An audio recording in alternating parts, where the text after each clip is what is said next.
সংসার নামে এই মায়াজালে যেসব নারীরা আটকে পড়েছে তাদের যতই কষ্ট হোক না কেন এই সংসারে কিন্তু তাদের প্রাণভোমরা। ফ্ল্যাশব্যাক।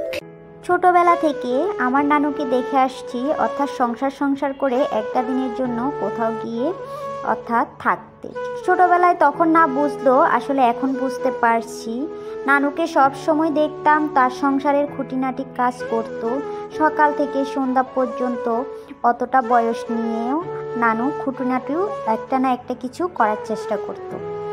আর নানুকে দেখতে দেখতে নানুর পরে এখন দেখতে পেলাম আমার মাকে, অর্থাৎ আমার আম্মুকে। সেই সংসার করে আমি আজ পর্যন্ত আমার এই বয়সে আমার আম্মুকেও কোথাও যেতে দেখিনি, একটা দিনের জন্য থাকতে দেখিনি। আর এখন বুঝতে পারছি আসলে এমনটা কেন হয়। আসলে ওই যে সংসারের মায়া এমন একটা জিনিস যে চাইলেও আসলে এই মায়া ত্যাগ করে আসলে কোথাও যাওয়া যায় না।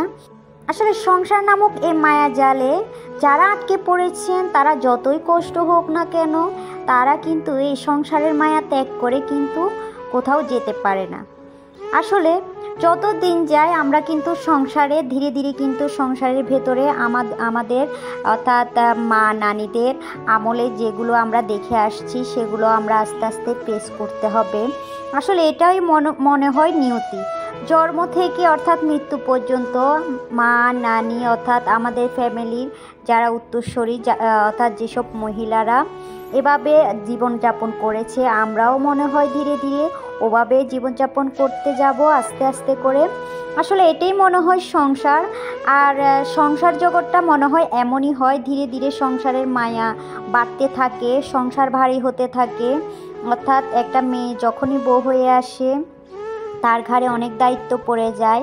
নতুন অবস্থায় হয়তো সে হিমশিম খেলেও আস্তে আস্তে ধীরে ধীরে সে সংসারের ভেতর যখনই ঢুকে পড়ে তখন তার আর ওই খারাপ লাগাটা আর ওই বা সংসারের সমস্ত কাজ কিভাবে করব সে চিন্তা তার মাথায় আসে না। তার তখন একটাই চিন্তা মাথায় আসে, সেটা হলো আমার সংসার, আমার স্বপ্ন, অর্থাৎ আমার মায়া।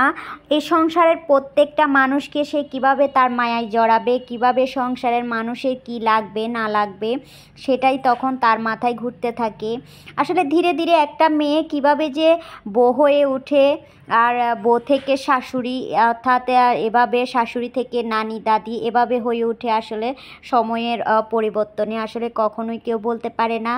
আসলে আমাদের জীবনটাই এমন, আমরা আস্তে আস্তে ধীরে ধীরে কিন্তু আমরা সংসার করতে করতে এক এক সময় আমরা আমাদের অর্থাৎ শাশুড়ির বয়সে নানিদের বয়সে এসে আমাদের বয়সটাও ঠেকবে। আচ্ছা যাই হোক, আর এই যে আপনাদের সাথে কথা বলতে বলতে আমি কিছু লাউ কেটে নিয়েছি। আর এই যে দেখতে পাচ্ছেন আজকে খুবই সিম্পল রান্নাবান্না করব, আর লাউ রান্না করব আর ডিম ভুনা করব। শীতের দিনে এই ডিম ভুনাটা আমার কাছে খেতে খুবই ভালো লাগে, আর আপনাদের ভাইয়াও এই ডিম ভুনা পছন্দ করে।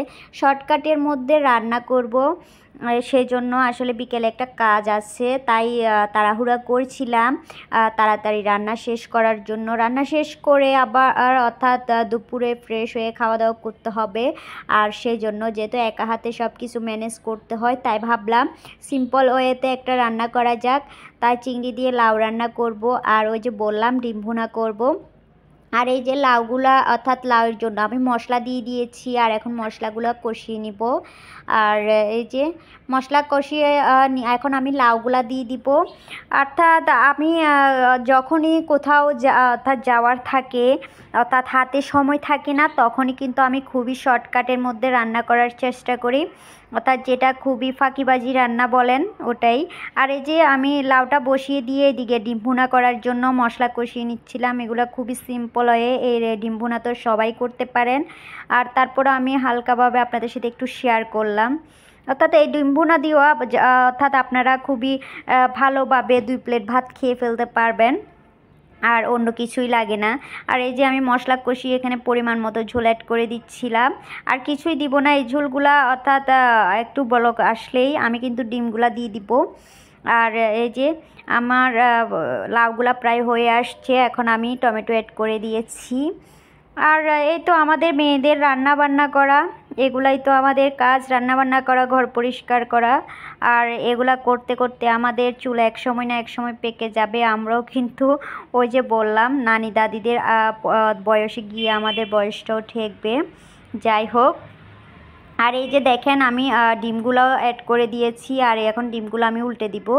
এভাবে ডিম কারা ভুনা করেন প্লিজ কমেন্ট সেকশনে কমেন্ট করে জানাতে ভুলবেন না। আর এই ডিম ভুনাটা কাদের পছন্দ সেটাও কমেন্ট করে জানাতে ভুলবেন না। আমার কাছে তো এই ডিম ভুনাটা খুবই মজা লাগে, আর এখানে ধনেপাতা অ্যাড করলে তো জাস্ট অসাধারণ লাগে। অর্থাৎ শীতের দিনে এই ডিম ভুনাটা আমার কাছে খুবই মজা লাগে। একটা ডিম দিয়েই অর্থাৎ অনায়াসে 2 প্লেট ভাত খেয়ে ফেলা যায়।